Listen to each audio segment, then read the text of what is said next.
Cada año se destruyen millones de hectáreas de bosque en el mundo, y la paradoja es que la mayor parte de esa madera nunca se convierte en tablas. Se agrieta, se pudre, se rompe, termina como desperdicio. Pero ¿qué tal si te dijera que existe un material más resistente que la madera maciza, hecho literalmente de sus fragmentos, y capaz de soportar el peso de un automóvil? Parece un caos, pero en su interior hay una lógica de ingeniería fría. ¿Por qué este material sostiene edificios, no le teme a la humedad y está transformando toda la industria de la construcción? Y lo más importante, ¿qué secreto crítico esconde su fabricación del que casi nadie habla? Quédate hasta el final y descubrirás algo que cambiará para siempre tu idea sobre la madera.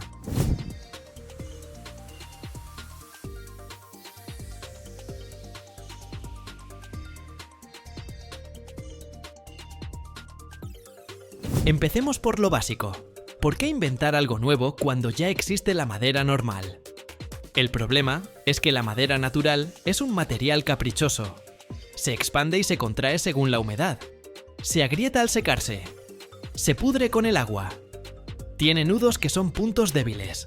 Las fibras van en una sola dirección, así que la tabla es resistente a lo largo, pero se rompe fácilmente a lo ancho. Y además, hay que esperar 70 o 100 años para que crezca un árbol grande.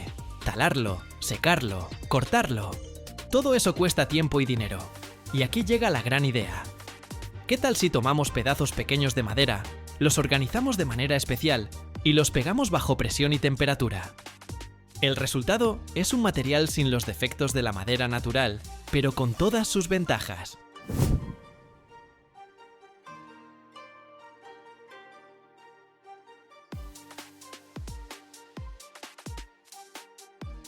Más aún, se pueden usar residuos de aserraderos, especies de rápido crecimiento, incluso ramas y madera delgada, que antes simplemente se quemaba o se dejaba pudrir en el bosque.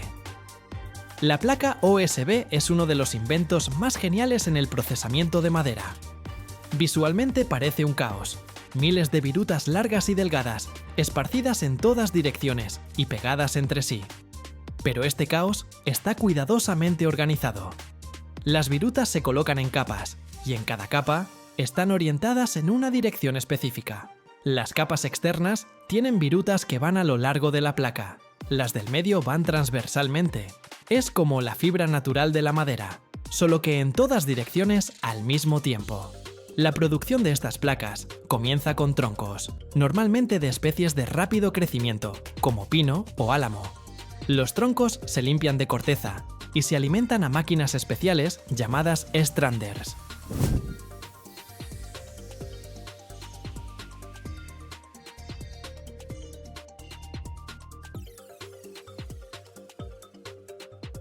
Estas máquinas literalmente raspan la madera en virutas largas y delgadas de entre 8 y 15 centímetros de largo, unos 2,5 centímetros de ancho y menos de 1 milímetro de grosor.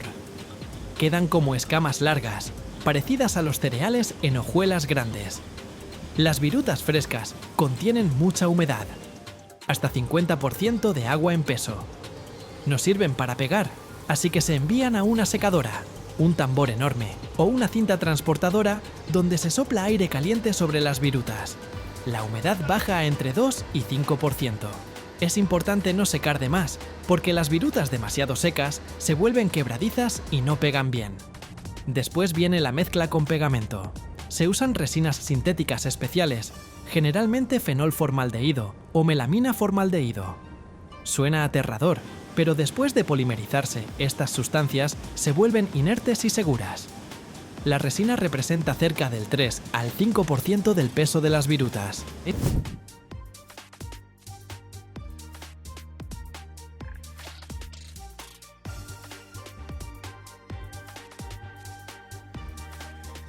El adhesivo se rocía sobre las virutas en forma de fina niebla dentro de enormes mezcladoras, donde todo se agita intensamente para que cada viruta quede cubierta con una capa uniforme.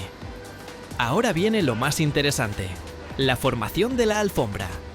Las virutas con adhesivo pasan por un transportador a través de orientadores especiales, dispositivos que alinean las virutas en la dirección necesaria.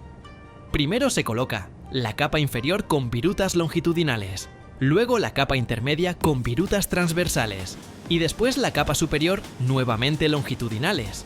El resultado es una alfombra esponjosa de unos 20 centímetros de espesor que todavía no se parece en nada a un tablero compacto. Esta alfombra pasa a una preprensa que la comprime ligeramente y elimina el aire sobrante. Y luego viene el momento clave, la prensa caliente. Es una máquina enorme con 2 placas metálicas.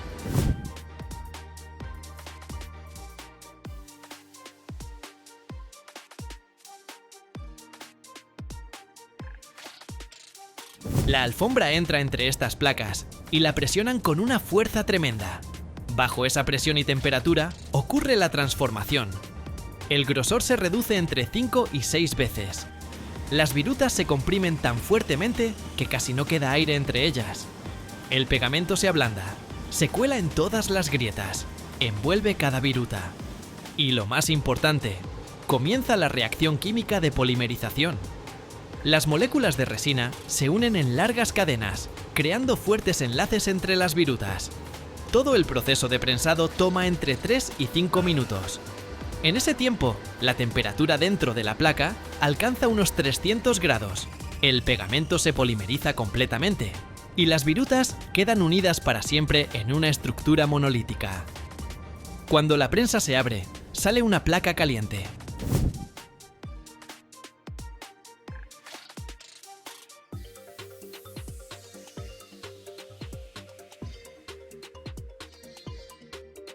Pero esto aún no es el final. La plancha caliente debe enfriarse, de lo contrario puede deformarse. Se apila durante varias horas o se enfría con aire en refrigeradores especiales. Luego se recortan los bordes, que siempre quedan irregulares, se lija la superficie si es necesario y se corta en láminas estándar, como las que ves en las tiendas. ¿Qué obtenemos al final? Una plancha que no tiene dirección de vetas, porque las virutas están orientadas en diferentes direcciones. Es igual de resistente a lo largo y a lo ancho. No se agrieta ni se deslámina como una tabla normal. No se deforma con la humedad, porque las tensiones internas están distribuidas uniformemente. Y además, utiliza árboles pequeños y residuos que nunca se habrían convertido en una tabla de calidad.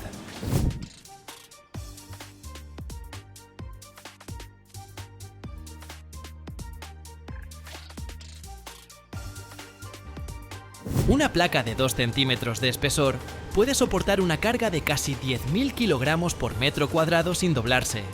Esto significa que en ese piso se puede colocar un automóvil y aguantará. Por eso estas placas se usan para revestir casas de estructura de madera, pisos, techos, sostienen toda la construcción. Ahora hablemos del contrachapado, la hermana mayor de la madera compuesta. La tecnología del contrachapado existe desde hace más de 100 años, pero sigue mejorando. La idea básica, láminas delgadas de madera, chapas, se pegan de manera que las fibras de cada capa siguiente vayan perpendiculares a la anterior. La producción de contrachapado comienza con troncos de alta calidad, abedul, pino, aliso. Los troncos se limpian, se cuecen al vapor en agua caliente o vapor durante varias horas. Esto ablanda la madera y la hace más flexible.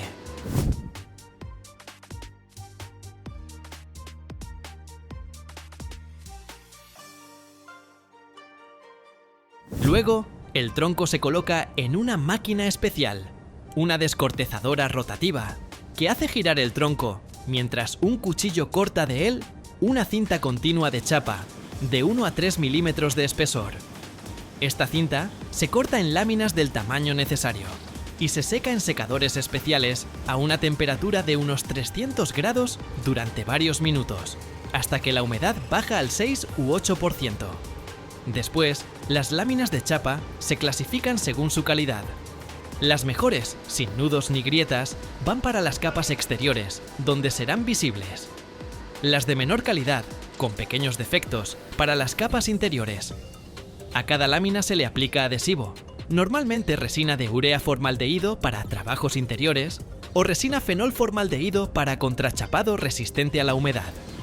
Las láminas se colocan una sobre otra de forma perpendicular. Si en la primera lámina las fibras van verticales, En la segunda van horizontales y en la tercera otra vez verticales. Normalmente el contrachapado tiene 5, 7 o 9 capas, siempre un número impar, para que la estructura sea simétrica y no se deforme. Y a partir de ahí, todo ocurre igual que en el caso del tablero.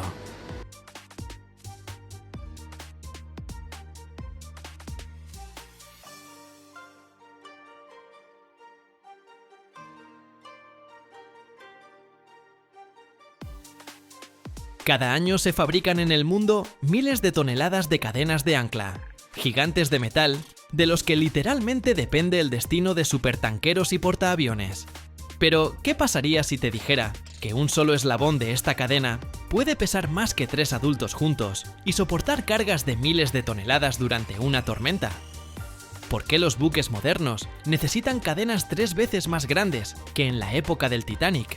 ¿Y qué diminuto detalle dentro del eslabón decide si el barco permanece anclado o se suelta hacia mar abierto? La mayoría de la gente nunca nota este elemento, pero es justamente el que salva a la flota en los peores momentos. Quédate hasta el final y descubrirás un dato sobre estas cadenas que cambiará por completo tu idea de la seguridad marítima.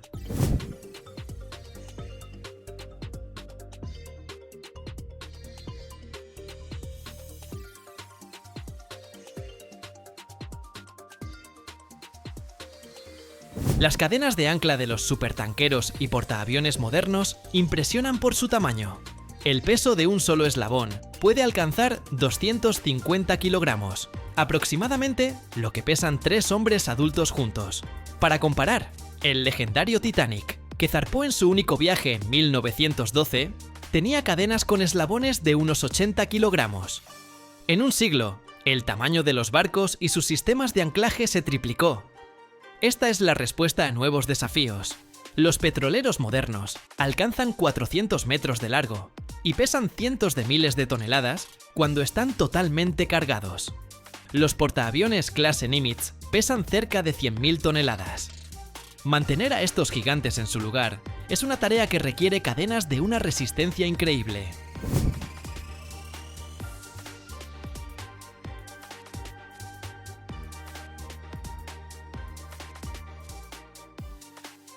La fabricación de cadenas de ancla es un arte en sí mismo, que combina fuego, fuerza y precisión. El proceso comienza con una barra de acero al rojo vivo, de aproximadamente 160 milímetros de diámetro, para los barcos más grandes. Esta barra se calienta en un horno a 1300 grados Celsius, hasta que el metal alcanza un color rojo brillante y se vuelve maleable. Cuando el acero llega a la temperatura adecuada, comienza el moldeado. Máquinas hidráulicas o neumáticas especiales toman la barra al rojo vivo y la doblan en forma ovalada. No es un proceso rápido. Cada movimiento debe ser controlado para que el metal no se agriete y conserve su estructura interna. Los maestros lo saben bien. Si doblas demasiado rápido, la barra se rompe. Demasiado lento, se enfría y se vuelve frágil.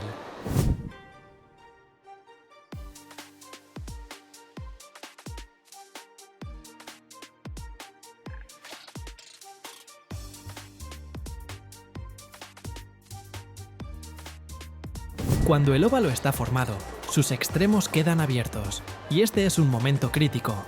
El eslabón caliente se pasa a través de otro eslabón ya terminado y cerrado de la cadena. Así se crea una conexión inseparable. Cada eslabón atraviesa físicamente al siguiente, como los anillos de una antigua cota de malla. Ahora viene la etapa más delicada. Hay que cerrar el eslabón sin perder su resistencia. Existen varias tecnologías. La tradicional es la forja eléctrica por contacto, donde los dos extremos del eslabón se sueldan bajo una presión enorme. La más moderna es la soldadura por chisporroteo, donde los extremos se calientan con una potente descarga eléctrica hasta el punto de fusión y se unen instantáneamente bajo una presión de muchas toneladas.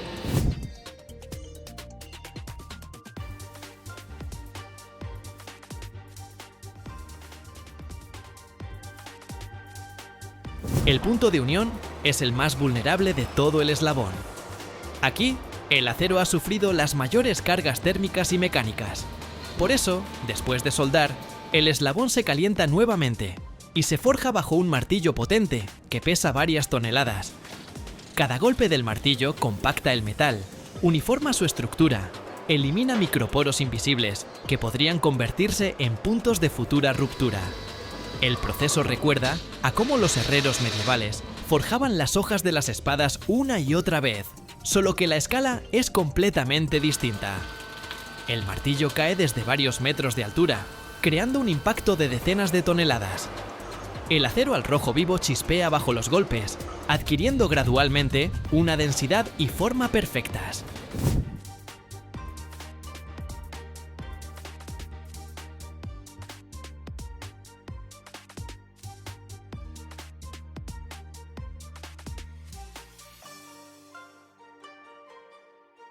Después del forjado, toda la cadena pasa por un tratamiento térmico, un calentamiento y enfriamiento controlado que le da al acero la combinación perfecta de dureza y elasticidad. Es un proceso delicado. Si se enfría demasiado rápido, el acero se vuelve frágil y puede romperse bajo carga. Si es demasiado lento, quedará blando y se deformará. Las cadenas forjadas tienen una ventaja única sobre las fundidas o fabricadas por otros métodos. Cuando el acero se deforma bajo presión, su estructura cristalina se alinea a lo largo de las líneas de carga, creando una textura fibrosa, similar a las fibras de la madera. Esta orientación hace que el metal forjado sea mucho más resistente en la dirección donde soportará la carga principal durante su uso.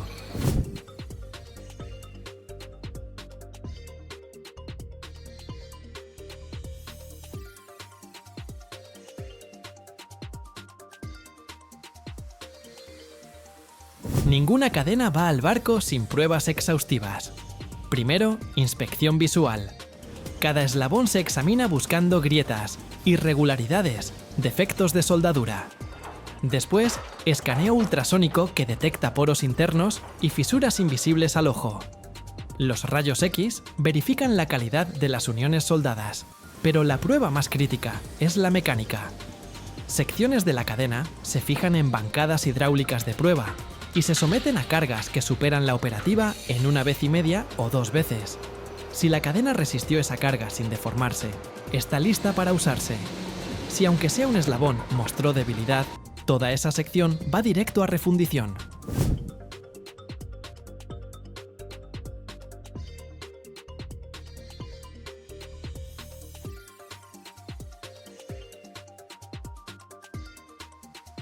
Para las cadenas más grandes, estas pruebas son impresionantes por su escala. Imagina una máquina tirando de una cadena con una fuerza de cientos de toneladas. Es como colgar decenas de camiones pesados de un solo tramo de cadena. El metal gime, se estira, pero no debe romperse. Las cadenas de ancla más grandes tienen un diámetro de barra de eslabón de entre 150 y 170 milímetros. Eso es más grueso que el brazo de una persona. Cada eslabón mide cerca de 1 metro de largo y el peso, como ya mencionamos, puede llegar a los 250 kilogramos. ¿Por qué se necesitan estos tamaños? La respuesta es simple: resistencia. Una sola cadena de un portaaviones debe soportar cargas de miles de toneladas. Esto no es exageración. Cuando un barco de 100.000 toneladas está anclado durante una tormenta, la fuerza del viento y las olas crea cargas dinámicas enormes.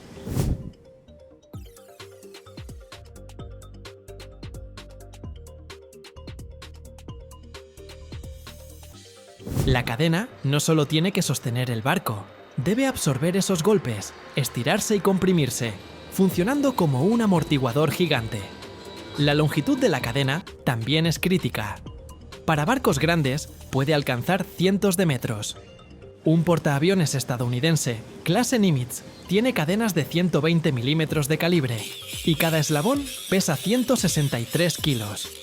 La longitud total de la cadena a bordo puede superar los 500 metros y el peso total de todas las cadenas, más de 200 toneladas. Si observas de cerca las cadenas de ancla profesionales, notarás un detalle interesante. Dentro de cada eslabón hay una barra transversal, el stud. Esta pieza, aparentemente pequeña, juega un papel enorme.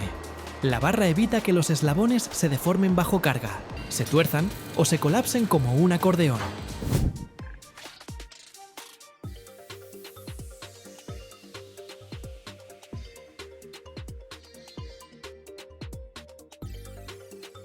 Sin esta barra, la cadena bajo una gran presión puede doblarse.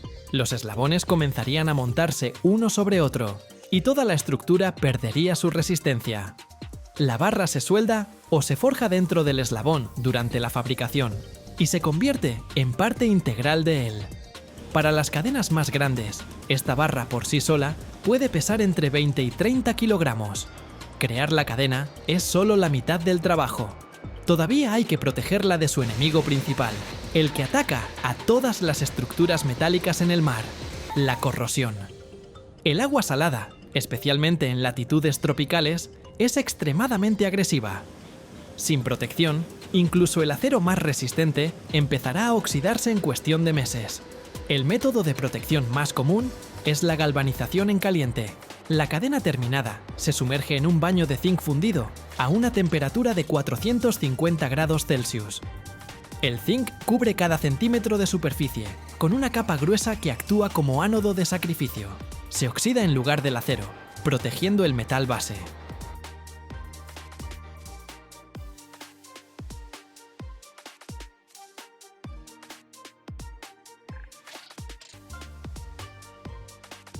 Cada año en el mundo, la humanidad extrae más de 300.000 toneladas de estaño, un metal que cambió la historia, tanto como la llegada de la electricidad o Internet.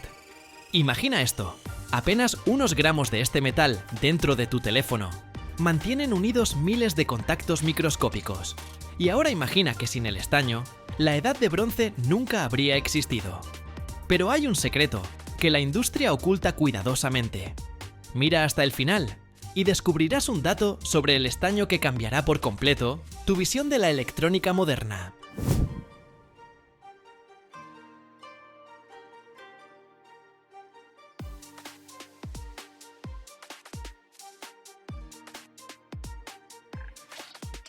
El estaño no es solo la nueva moda. Es un metal con una historia profundísima que abarca miles de años. Su descubrimiento fue una verdadera revolución que cambió para siempre el rumbo de la civilización humana, dando inicio a la llamada Edad de Bronce. Imagínense esto: los antiguos maestros aprendieron a extraer cobre y hacer herramientas con él.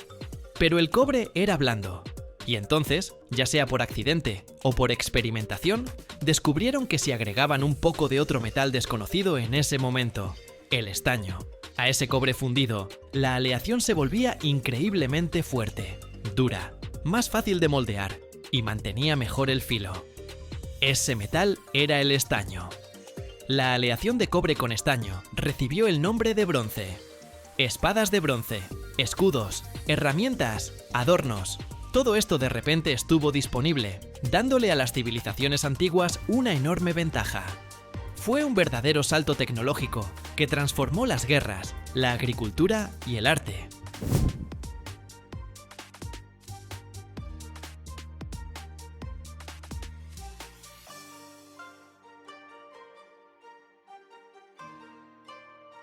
El estaño se volvió tan valioso que se libraban verdaderas batallas por sus yacimientos, y las rutas comerciales hacia las minas de estaño, como las de Cornualles en Gran Bretaña, eran extremadamente importantes.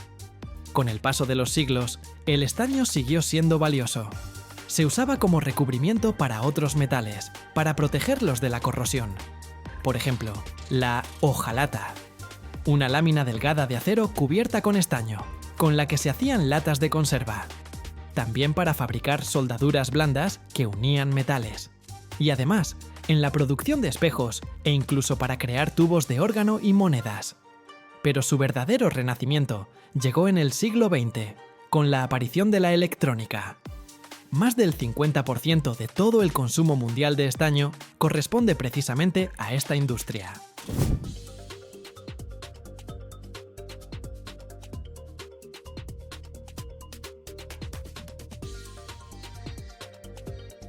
Soldadura. Ese es su papel principal. Tu computadora, tu smartphone, tu televisor. Adentro tienen miles de componentes eléctricos conectados entre sí. Esas conexiones se hacen con soldadura, que generalmente es una aleación de estaño con otros metales. Por ejemplo, con plomo en el pasado, pero ahora principalmente con cobre, plata o níquel. El estaño es perfecto para soldadura porque tiene un punto de fusión relativamente bajo, lo que permite fundirlo fácilmente y formar conexiones sin dañar los componentes electrónicos sensibles.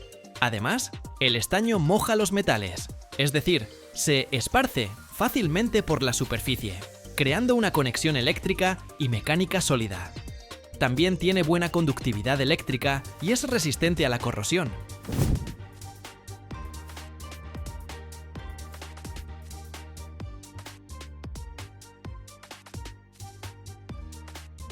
La electrónica moderna utiliza las llamadas soldaduras sin plomo, lo cual es un gran avance para la ecología.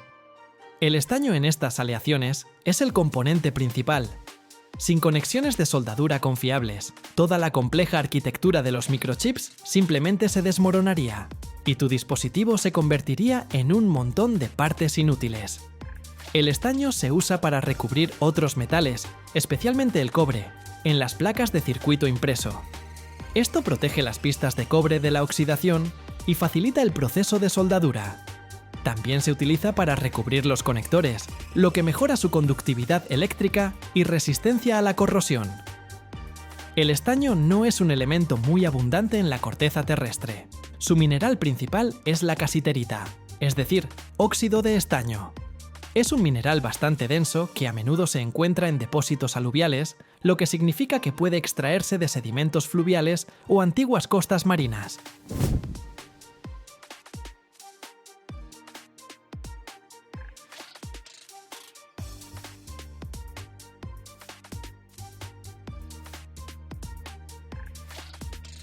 Más del 70% de la producción mundial de estaño se concentra en 4 países del sudeste asiático y Sudamérica: China, Indonesia, Myanmar y Perú.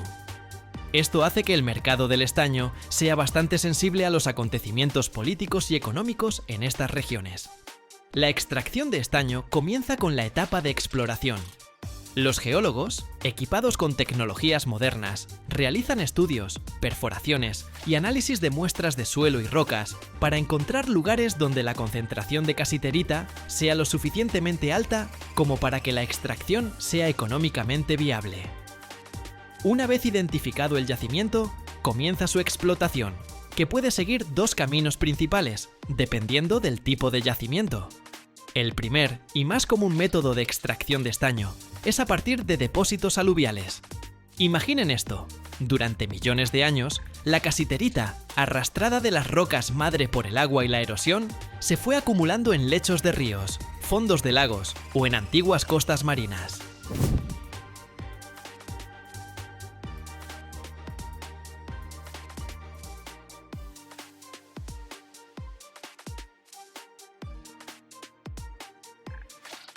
Se depositaba como arena en forma de yacimientos aluviales.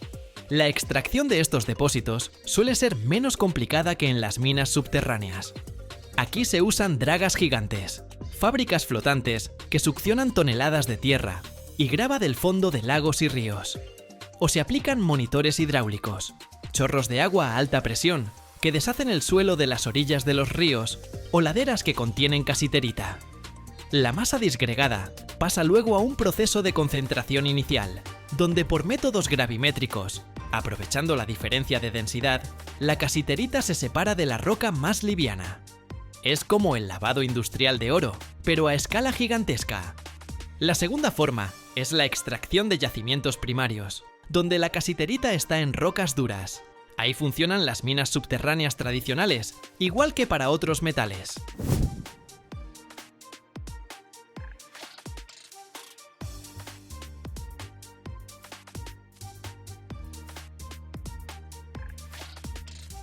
Los mineros perforan túneles y agujeros en la roca, usan explosivos para romper la veta de mineral, y luego las cargadoras recogen el mineral y lo transportan a la superficie. Este es un tipo de extracción más costosa y compleja, que requiere equipos potentes y el cumplimiento de estrictos protocolos de seguridad. Después de la extracción, el mineral, sin importar su origen, llega a la planta de procesamiento. Aquí primero se tritura y se muele hasta convertirlo en un polvo muy fino en molinos, para liberar los cristales de casiterita de la roca circundante. Luego se aplican diferentes métodos de concentración.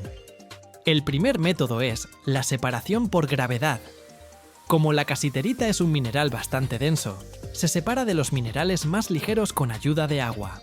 Esto puede hacerse en máquinas de jigging, mesas de concentración o separadores en espiral.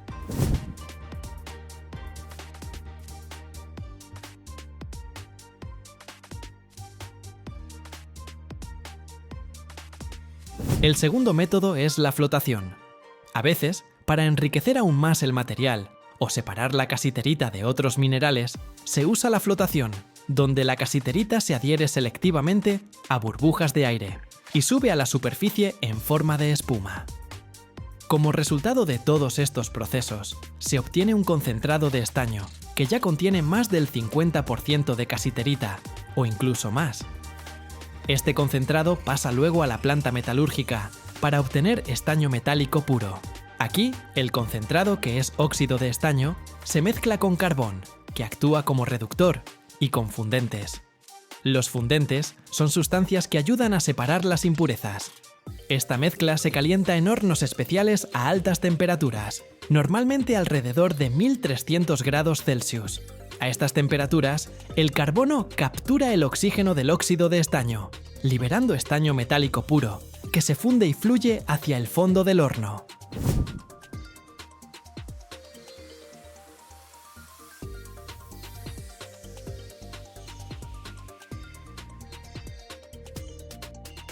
El estaño fundido en bruto, que se obtiene todavía, contiene impurezas de otros metales. Por eso pasa por otra etapa muy importante, el refinado. Puede ser una purificación térmica, cuando se calienta el plomo a ciertas temperaturas, para que los otros metales se separen o suban a la superficie. O más comúnmente, el refinado electrolítico, que permite alcanzar una pureza muy alta del estaño. Alta pureza significa casi el 100% en este caso, ¿se imaginan? Esto es absolutamente crítico, especialmente para la industria electrónica, donde hasta las impurezas más mínimas pueden afectar la conductividad eléctrica y la confiabilidad de los componentes.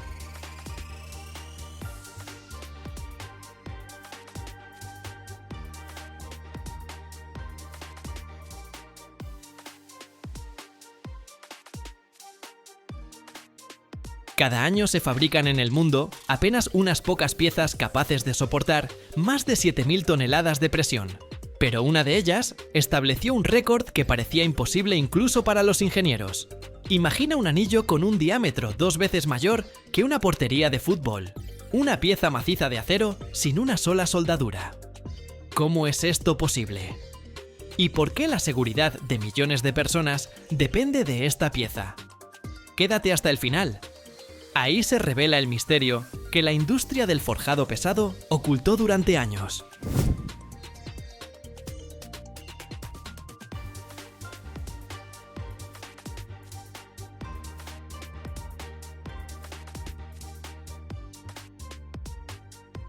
Para entender la magnitud, imagina una cancha de fútbol.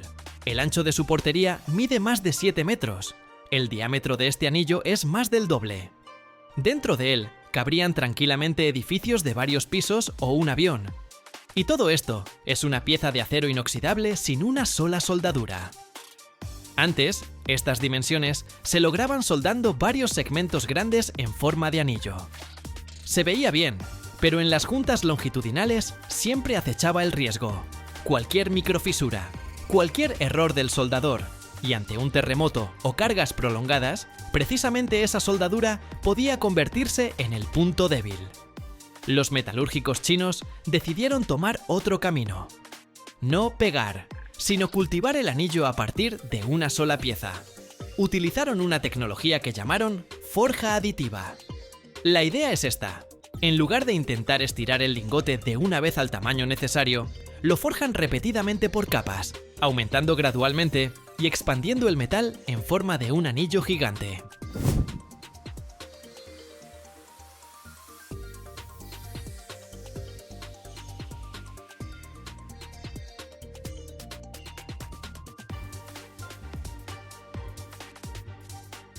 Es como si estuvieras estirando masa y enrollándola varias veces para que quede gruesa, pareja y sin burbujas de aire.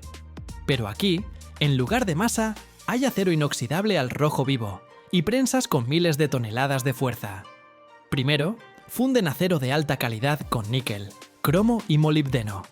Estos elementos le dan resistencia, flexibilidad y protección contra la corrosión, incluso en ambientes con radiación y temperaturas extremas. El lingote que sale parece un barril metálico gigante. Lo calientan en hornos a temperaturas muchísimo más altas que las de un horno casero y lo llevan a las prensas. Primero lo aplastan, después le hacen un agujero en el centro, luego lo van expandiendo en círculo, girándolo y golpeándolo una y otra vez para que la estructura quede lo más uniforme posible. La técnica de forjado por adición consiste en ir añadiendo metal en la dirección correcta mientras lo compactan, eliminando burbujas y defectos.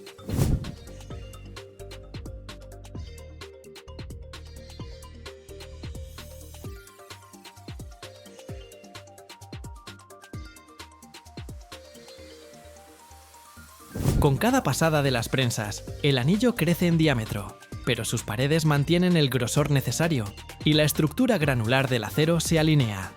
Los ingenieros controlan constantemente la temperatura, la compresión, la velocidad de deformación.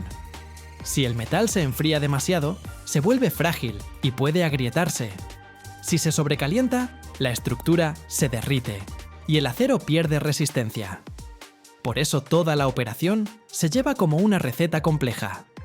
Pasos precisos, tiempos de reposo, control en cada etapa. Al final, tenemos un anillo macizo sin una sola soldadura. Esto es crítico para un reactor nuclear. La brida de soporte funciona como un cinturón que mantiene unidas las paredes del recipiente y todo el equipamiento interno, el núcleo activo, los intercambiadores de calor, las estructuras internas. Sobre ella presionan no solo las 7.000 toneladas de peso, sino también las deformaciones térmicas, las vibraciones y posibles impactos sísmicos.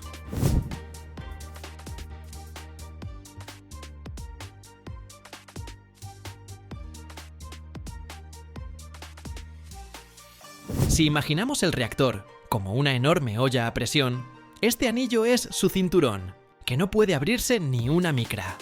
La ausencia de soldaduras reduce drásticamente el riesgo de grietas por cargas cíclicas y hace que la estructura sea más resistente a terremotos. Por supuesto, después del forjado, la historia no termina. El anillo pasa por tratamiento térmico, se calienta y enfría siguiendo un régimen específico para fijar las propiedades necesarias del acero: límite elástico, tenacidad al impacto, resistencia a la fluencia a altas temperaturas. Luego vienen las interminables verificaciones, control ultrasónico para detectar defectos ocultos, pruebas mecánicas de muestras cortadas de las tolerancias de fabricación, medición de dureza en todo el perímetro. Y solo cuando los ingenieros están seguros de que el metal se comporta de manera uniforme en todos los puntos del anillo, la pieza es aprobada para trabajar en el bloque nuclear.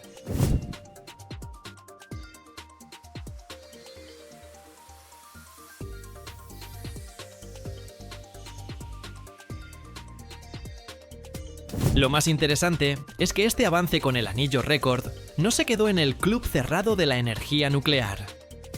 La misma idea de forjar anillos gigantes de una sola pieza comenzó a expandirse a otras industrias. Las turbinas hidráulicas de las grandes centrales hidroeléctricas tienen enormes elementos anulares que sostienen los rodetes y los sistemas de guía. Las torres de los aerogeneradores necesitan bridas potentes que transmiten la carga desde las aspas a través de la góndola hasta la columna de acero. Cuantas menos soldaduras tengan estos componentes, mejor soportan las vibraciones y los regímenes complejos de operación. La tecnología de forja por adición permite fabricar para ellos anillos continuos de gran diámetro, que duran más y son más confiables. Las prensas de forja en abierto más potentes del mundo, como las de la empresa china China Earthong, alcanzan las 80.000 toneladas de fuerza y permiten deformar lingotes que van desde varias decenas hasta más de 250 toneladas, lo que precisamente abre la posibilidad de forjar anillos de esta escala.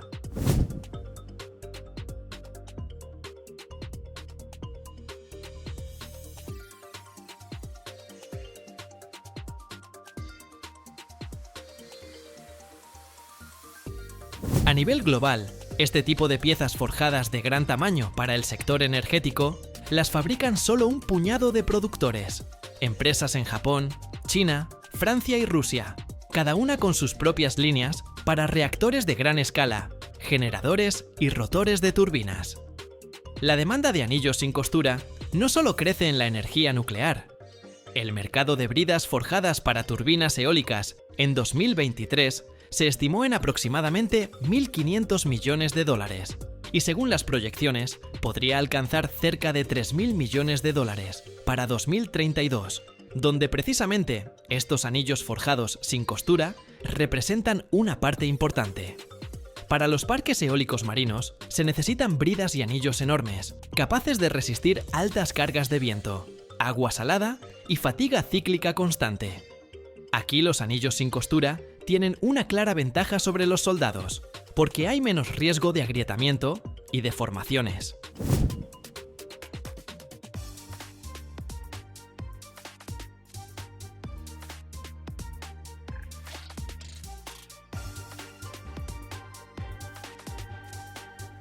Anillos similares se usan también en hidroenergía, aros de turbinas hidráulicas, aparatos directrices, bridas masivas de tuberías de alta presión. En cualquier lugar donde la ruptura de una soldadura pueda ser catastrófica, los fabricantes cambian a grandes elementos forjados de una sola pieza. La historia del anillo chino, de más de 15 metros, es apenas la punta del iceberg de toda una industria de forjas pesadas. Muestra hasta qué escala ha llegado ya la moderna técnica de forja. Diámetros superiores a 15 metros, masas de 150 y tantas toneladas, cargas de diseño de miles de toneladas y una vida útil de decenas de años sin reemplazo.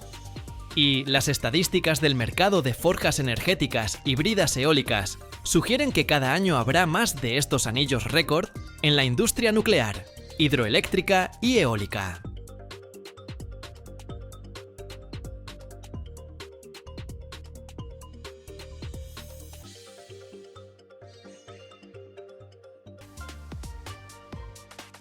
¿Y si les dijera que existe un metal tan ligero que parece imposible, pero lo suficientemente resistente como para sostener el fuselaje de un avión?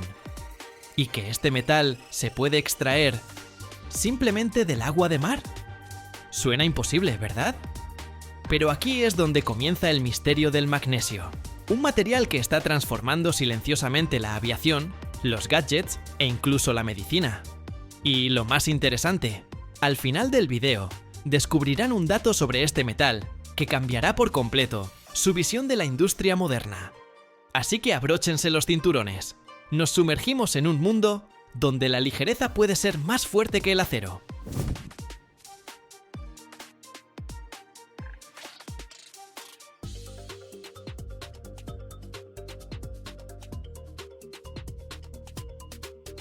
El magnesio es tan ligero que parece irreal, pero al mismo tiempo es tan resistente como el acero y posee propiedades únicas. Ya está construyendo nuestro futuro, haciéndolo más ligero, más rápido y más eficiente. El magnesio, el 12º elemento de la tabla periódica, pertenece a los metales alcalinotérreos y al mismo tiempo sigue siendo uno de los materiales estructurales más ligeros disponibles para la industria. Su bajo número atómico no refleja en absoluto capacidades modestas. El magnesio combina baja densidad, resistencia suficiente y una excelente capacidad para formar aleaciones ligeras y rígidas. La comparación con otros metales es especialmente impresionante.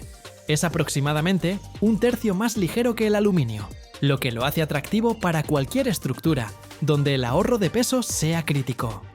Si lo comparamos con el titanio, la diferencia alcanza alrededor del 60%, lo que demuestra el potencial del magnesio en aplicaciones aeroespaciales y de transporte, donde tradicionalmente domina precisamente el titanio.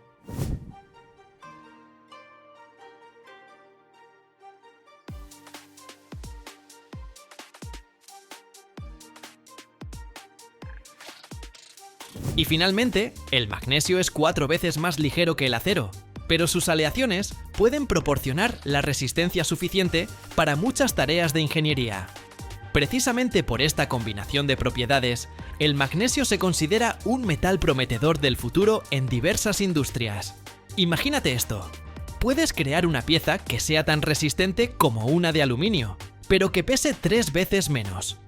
No es solo genial, es un auténtico game changer para muchas industrias. Tiene un color blanco plateado, se oxida fácilmente al aire formando una película protectora y, lo que es curioso, puede arder con una llama blanca deslumbrante. Algo que se usaba en los antiguos flashes fotográficos. El magnesio es un elemento extremadamente abundante, lo que lo hace aún más atractivo. Es el 8º elemento más común en la corteza terrestre y el 3º más abundante disuelto en el agua de mar. Así es, el océano es una fuente inmensa de magnesio.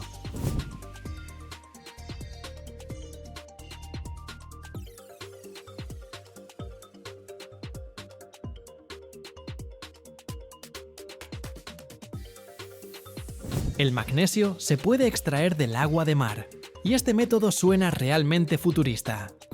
Aunque el magnesio representa apenas décimas de porcentaje, el volumen de los océanos lo convierte en prácticamente inagotable. Simplemente se recoge agua de mar y se le añade cal. Después se forma hidróxido de magnesio, que es insoluble, y se deposita inmediatamente en el fondo. Este sedimento se separa, se lava y luego se hace reaccionar con ácido clorhídrico para obtener cloruro de magnesio. Después, la solución se evapora hasta que queda una sal fundida casi pura. Esta masa fundida se introduce en los electrolizadores. Bajo la acción de la corriente eléctrica, el cloruro de magnesio se descompone. El magnesio puro se deposita en el cátodo, mientras que el cloro se extrae por separado y puede reutilizarse.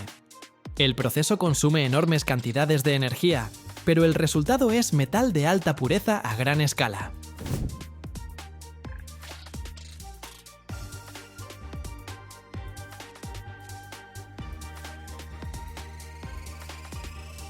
El segundo método es mucho más terrenal, porque se basa en la extracción de minerales, dolomita y magnesita. Se extraen en canteras o minas, se trituran y se envían a calcinación.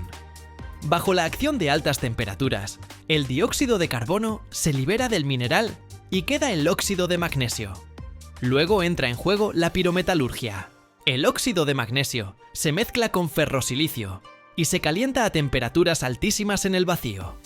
En estas condiciones, el magnesio comienza a evaporarse y precisamente en estado gaseoso se separa y luego se condensa en forma de metal puro. Es un método más tradicional, pero se sigue usando ampliamente gracias a su equipamiento relativamente simple y a sus resultados estables.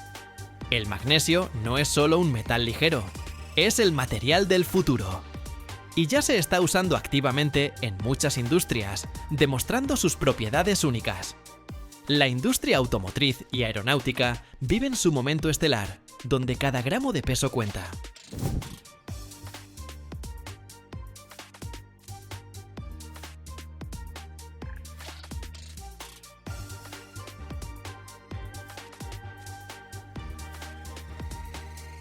Cuanto más ligero es un coche o un avión, menos combustible consume y menos emisiones contaminantes libera a la atmósfera. Imagina que la carrocería de tu auto fuera de aleaciones de magnesio en lugar de acero. El transporte sería más rápido, económico y ecológico. Las aleaciones de magnesio se utilizan en carcasas de motores y transmisiones, donde se necesita alta resistencia con el mínimo peso. Las ligeras y resistentes llantas de magnesio mejoran el manejo y reducen la carga en la suspensión. Los componentes de asientos y tableros se vuelven más compactos, mientras que los elementos de la carrocería son más resistentes a la corrosión.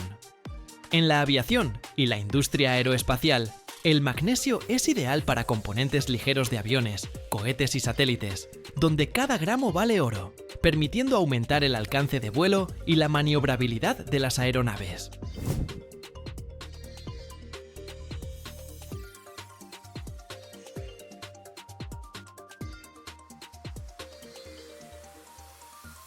La electrónica y los gadgets tampoco se imaginan sin magnesio. Tu smartphone, portátil o tablet buscan ser más delgados, ligeros y resistentes. y las carcasas de aleaciones de magnesio encajan a la perfección. No solo son ligeras, sino que también disipan el calor de forma excepcional, garantizando el funcionamiento fiable de procesadores y baterías, incluso bajo carga intensa. Muchos portátiles de gama alta y cámaras profesionales llevan precisamente carcasas de magnesio, capaces de soportar golpes sin añadir peso extra. La medicina abre una nueva era con el magnesio. Los científicos están desarrollando implantes para tratar fracturas óseas que con el tiempo se disuelven en el organismo sin dejar rastro ni requerir una segunda operación. Es un avance absolutamente revolucionario en biomedicina, donde el magnesio se convierte en un material biocompatible que estimula la regeneración de tejidos.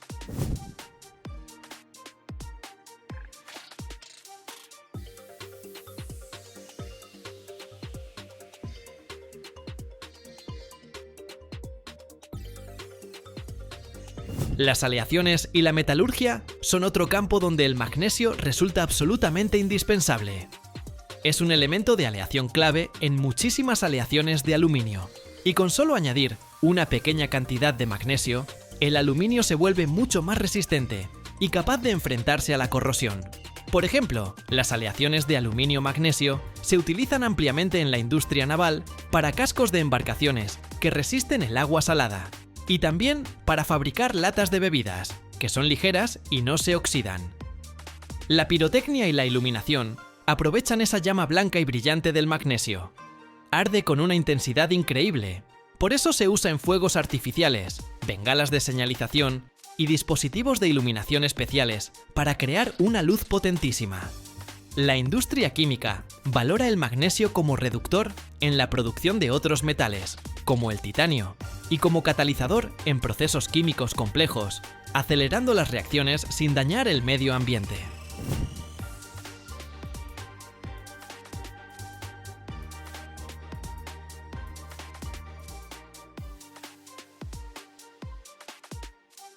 Incluso en los suplementos alimenticios y la medicina, el magnesio juega un papel vital. Es un mineral esencial para nuestro organismo, que participa en cientos de reacciones bioquímicas. Desde la contracción muscular y la transmisión de impulsos nerviosos, hasta el control de los niveles de azúcar en sangre y la presión arterial. Muchísimas personas toman suplementos de magnesio para mejorar el sueño, reducir el estrés, cuidar el sistema cardiovascular y mantener el tono general. Así que el magnesio está presente en todos los ámbitos de la vida moderna, desde el transporte y los dispositivos electrónicos hasta la salud, demostrando que la ligereza puede ir de la mano con una utilidad increíble.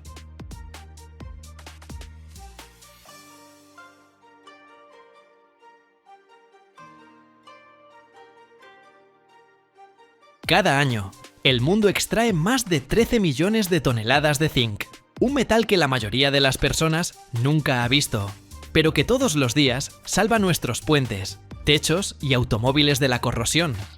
Su camino comienza a cientos de metros bajo tierra, en minas oscuras, donde nace la esfalerita brillante. Luego vienen los hornos con calor de 1000 grados, vapor que se convierte en metal, y fábricas donde el acero recibe su escudo protector. Pero hay algo de lo que nadie habla. Si miras hasta el final, descubrirás si China realmente controla todo el mercado mundial de zinc. ¿Y qué pasaría si de repente se detuviera? El zinc es un metal que rara vez se ve en su forma pura, pero que cada día salva a otros metales de la oxidación. Su camino comienza muy por debajo de la tierra, en minas oscuras, donde personas y máquinas extraen el mineral que contiene este elemento plateado y blanco. En las profundidades de la tierra, el zinc se encuentra más frecuentemente en forma de esfalerita, un mineral brillante con tonos negros, marrones o amarillos. Las minas donde se extrae parecen un complejo sistema de túneles y galerías. A cientos de metros bajo la superficie, operan equipos de perforación que penetran la roca, mientras cargas explosivas separan los bloques de mineral del macizo. Luego, el mineral se carga en vagonetas o cintas transportadoras que lo llevan hasta los ascensores de la mina. El espacio subterráneo se llena con el estruendo de las máquinas, el olor del aceite lubricante y el polvo que se asienta en los cascos de los mineros. Aquí, Cada movimiento está perfeccionado por años de práctica, desde la perforación hasta el transporte, desde la ventilación hasta la seguridad. En la superficie, el mineral se tritura en quebradoras, convirtiendo los grandes trozos en fracciones pequeñas. Luego se envía a las máquinas de flotación. En estos tanques, llenos de agua y reactivos, los minerales se separan. La esfalerita de zinc flota en forma de espuma, mientras que la roca no deseada se asienta en el fondo. Así se obtiene el concentrado, un material en el que el contenido de zinc es significativamente mayor que en el mineral original. El concentrado se seca y se prepara para la etapa principal, la evaporación. En hornos especiales se calienta a temperaturas superiores a 1000 grados. Bajo estas condiciones, el zinc pasa a estado gaseoso. El mineral sólido se convierte en vapor invisible, que luego se condensa en metal puro. Los hornos son cilindros gigantes, con revestimiento refractario, que resiste temperaturas extremas. Adentro hay una llama que recuerda el calor del sol. El vapor de zinc se eleva y se dirige a cámaras especiales de enfriamiento. Allí se condensa, formando gotas de metal que se recogen en crisoles. La evaporación a miles de grados permite separar el zinc de las impurezas que quedan en la escoria. El zinc gaseoso se enfría en un flujo de gas inerte o en sistemas de agua. Se transforma en pequeños gránulos metálicos o lingotes, listos para su posterior procesamiento. Para obtener metal de alta calidad, el zinc se purifica adicionalmente. Se utiliza electrólisis. Una solución de sales de zinc se pasa a través de corriente eléctrica y en los cátodos se deposita zinc casi puro. Este método permite alcanzar una pureza superior al 99,9%. El metal obtenido se envía a fábricas, donde su misión principal es la protección. El zinc se aplica al acero mediante el método de galvanizado en caliente. Los productos se sumergen en metal fundido, y en la superficie se forma una capa delgada pero resistente. Precisamente, esta capa protege puentes, tuberías, automóviles y techos de la corrosión. Esta capa actúa como una barrera entre el acero y el ambiente, impidiendo que la humedad y el oxígeno penetren al interior. Incluso si la superficie se daña, el zinc continúa protegiendo el acero gracias a su actividad electroquímica. Se sacrifica a sí mismo, corroyéndose primero, y de esta manera preserva el metal base. Antes de sumergir los productos de acero en zinc fundido, es necesario prepararlos cuidadosamente. El proceso de limpieza consta de varias etapas. Primero, la superficie se limpia mecánicamente de impurezas gruesas, restos de tierra, grasa u óxido. Para esto se utilizan cepillos, materiales abrasivos o chorreado de arena, que remueve la capa superior de óxidos y deja la superficie uniforme. Luego, los productos se sumergen en soluciones ácidas especiales. Esto se llama decapado. Más comúnmente, se utilizan soluciones de ácido clorhídrico o sulfúrico, que disuelven las películas de óxido y los restos de corrosión. Después del decapado, los productos se enjuagan con agua para eliminar los residuos de ácido. La siguiente etapa es el fluxado. Las piezas se sumergen en una solución de sales, por ejemplo, cloruros de amonio y zinc, que crea una película delgada sobre la superficie. Esta película evita la formación de nuevos óxidos antes de la inmersión en el baño de zinc fundido y asegura una mejor adhesión del recubrimiento al acero. Solo después de esto, las piezas se sumergen en el baño de zinc fundido, cuya temperatura supera los 450 grados. El metal cubre la superficie de manera uniforme, formando una capa protectora que puede durar décadas. China sigue siendo el mayor productor de zinc del mundo. En 2025, su producción creció un 3,8%, después de la caída en 2024. Esto significa que el país continúa manteniendo un papel clave en el mercado global, aunque se espera que el mercado mundial general se desacelere. Es decir, China sigue siendo el principal impulsor del mercado mundial, ya que son sus fluctuaciones productivas las que más impactan los indicadores globales. Para el mercado mundial, esto significa que cualquier cambio en la producción china puede provocar escasez o excedente de zinc, afectando los precios y la disponibilidad del metal para la industria. ¿Cuál podría ser la salida? ¿Tal vez Australia pueda reemplazar a China? Australia por sí sola no aguantará el déficit global de zinc si China reduce bruscamente la oferta. Su capacidad es significativa, pero limitada, y actualmente está reduciéndose parcialmente. Es más probable que el mercado se equilibre con varios países juntos, no solo Australia. La fundición clave Nyrstar en Hobart tiene una capacidad proyectada de alrededor de 260.000 toneladas al año, pero la compañía anunció una reducción de producción de casi 25% debido al deterioro de las condiciones del mercado y pérdidas financieras. Esto reduce directamente la capacidad de Australia para aumentar rápidamente la oferta en caso de déficit. Según las estimaciones de ILCCSG, en los próximos años, la producción de zinc superará la demanda. Es decir, se espera más bien un superávit que un déficit. Esto significa que incluso con las fluctuaciones en China, el mercado tiene un margen de estabilidad gracias al crecimiento en otros países.